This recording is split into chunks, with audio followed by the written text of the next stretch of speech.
नमस्कार दोस्तों, स्वागत है आपका हमारे चैनल पर। आज हम बात करने वाले हैं ओशो की किताब द बुक ऑफ ओमैन। स्त्री सृष्टि का एक ऐसा अनूठा आयाम है जिसे केवल समझा नहीं बल्कि अनुभव किया जाना चाहिए।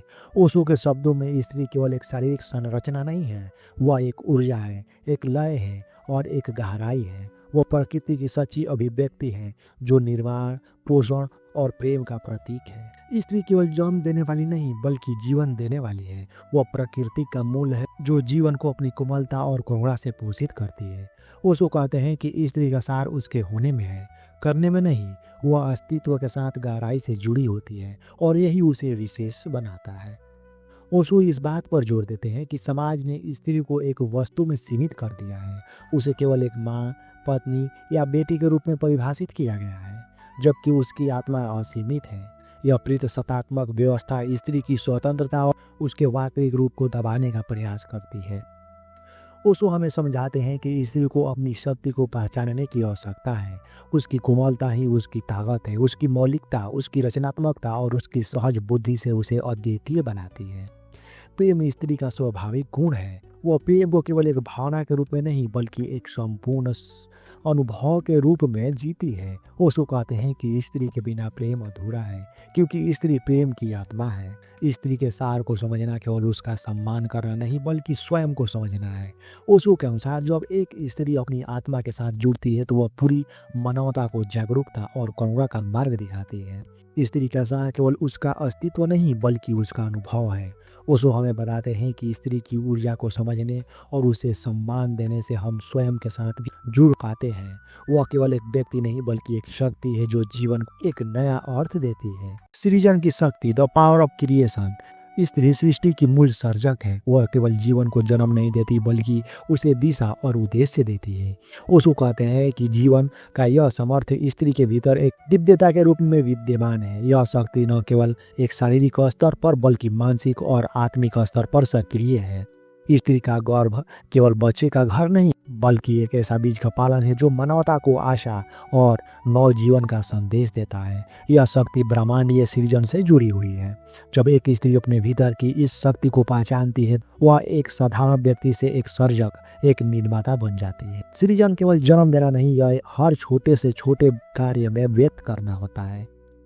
एक गीत में, एक कविता में, एक मुस्कान में। ओशो कहते हैं कि सृजन प्रेम की भाषा है और स्त्री इस भाषा की पहली कवियत्री। बुद्धिमत्ता और अंतर्ज्ञान। स्त्री का अंतर्ज्ञान उसकी छठी इंद्रिया। वह देख सकती है जो आंखों से परे है और वह सुन सकती है जो शब्दों से परे है। ओशो इस विशेषज्ञता को स्त्री का सहज बुद्धि कहते हैं। यह बुद्धिमत्ता केवल शिक्षा का परिणाम नहीं, यह अनुभव और प्रकृति से सीखी गई कला है।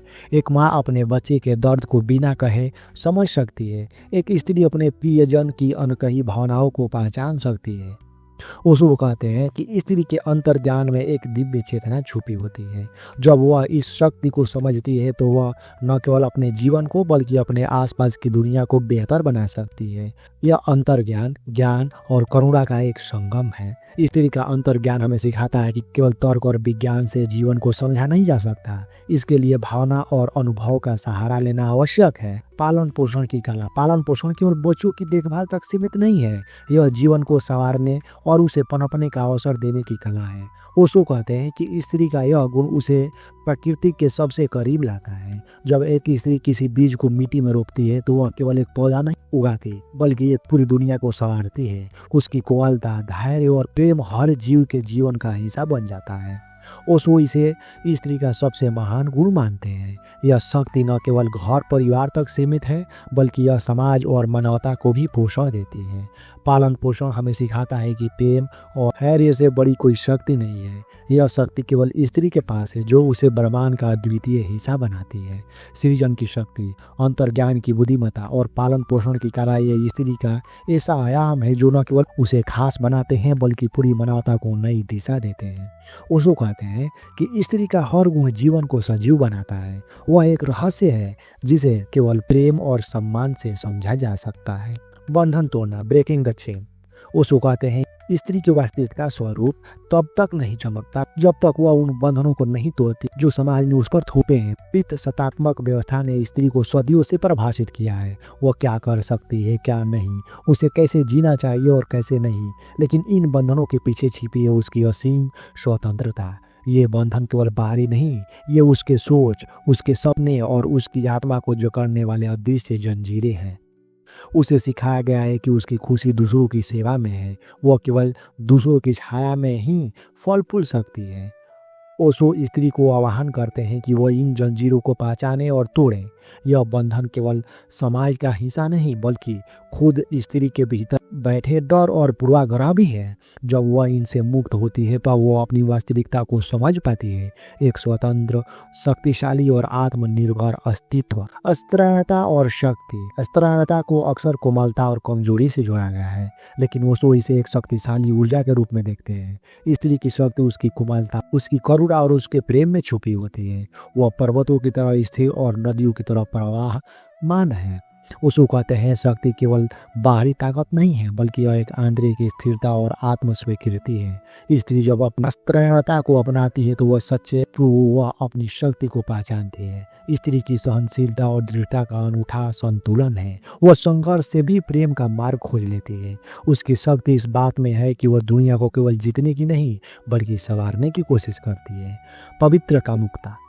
ओशो कहते हैं कि कामुकता केवल भौतिक सुख नहीं, यह आत्मा और शरीर का गहरा मिलन है। स्त्री की कामुकता उसके जीवन का पवित्र पहलू है जिसमें समाज ने शर्म और अपराध बोध से ढक दिया है। स्त्री की कामुकता उसे ब्रह्मांडीय ऊर्जा से जोड़ती है। ओशो कहते हैं कि जब स्त्री अपनी कामुकता को समझती है और स्वीकार करती है तो वह एक पवित्र अनुभव बन जाता है। समाज ने स्त्री की कामुकता को हमेशा दबाया है।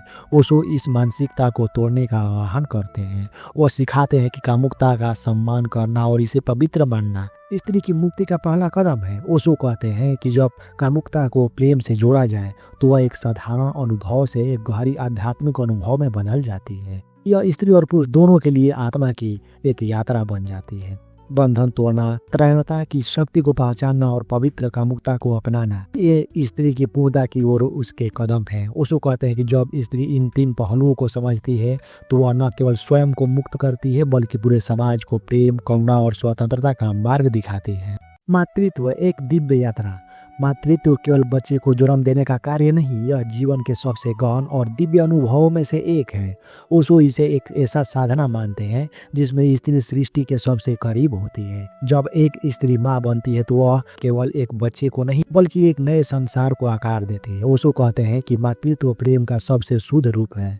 एक माँ अपने बच्चे के लिए केवल भोजन और सुरक्षा का स्रोत नहीं, वह बच्चे की पहली शिक्षक, पहली मार्गदर्शक और पहला संसार है।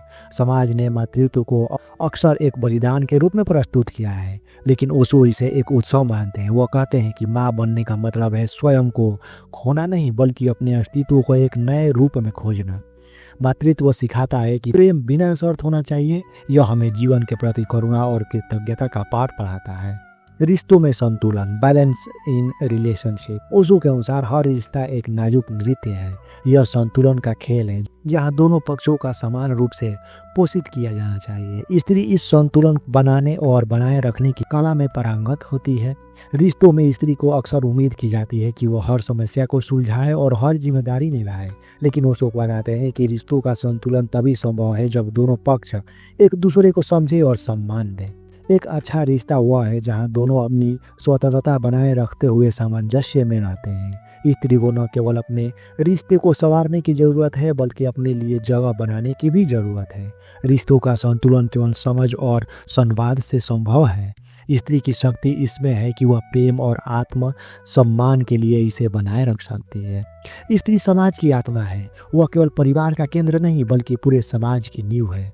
ओशो कहते हैं कि किसी भी समाज का विकास इस बात पर निर्भर करता है कि वो अपनी स्त्रियों को कितना सम्मान और स्वतंत्रता देते हैं। स्त्री केवल घर की देखभाल करने वाली नहीं है, वह एक शिक्षिका, एक नेता, एक मार्गदर्शक है, लेकिन समाज ने उसे अक्सर सीमाओं में बांध कर रखा है। ओशो के अनुसार स्त्री को अपनी वास्तविक शक्ति को पहचानने और समाज में अपनी जगह बनाने के लिए जागरूक होना चाहिए।